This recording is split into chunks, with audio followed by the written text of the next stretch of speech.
யாரு தம்பி யாரு டிடிவி தினகரனா?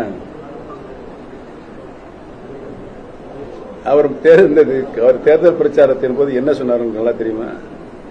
எடப்பாடி பழனிசாமி தமிழகத்தினுடைய முதலமைச்சராக ஏற்றுக்கொண்டால் நான் தூக்கப்பட்டு சாவேன் என்று சொன்னார்.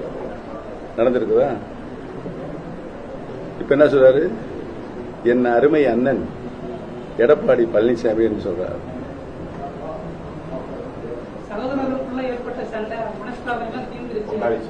அம்மாவினுடைய பிள்ளைகளும் ஒரு அணியில இணைஞ்சிருக்கிறோம். அம்மாவின் ஆட்சி மீண்டும் இவர் டிடிவி தினகர் எடப்பாடி பழனிசாமி 420 பழனிசாமி டிடிவி பார்த்து 420. இதுக்கு நான் என்ன பதில் சொல்லுங்க சொல்லுங்க.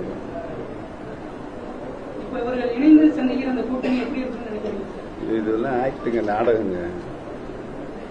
நாடகத்தை ஏற்கனவே முத்தமிழறிஞர் கலைஞர் சொல்லியிருக்கார். நாடகங்களை நான் என்றுமே நம்புவதில்லை. நம்பாதீங்க அந்த நாடகத்தெல்லாம்.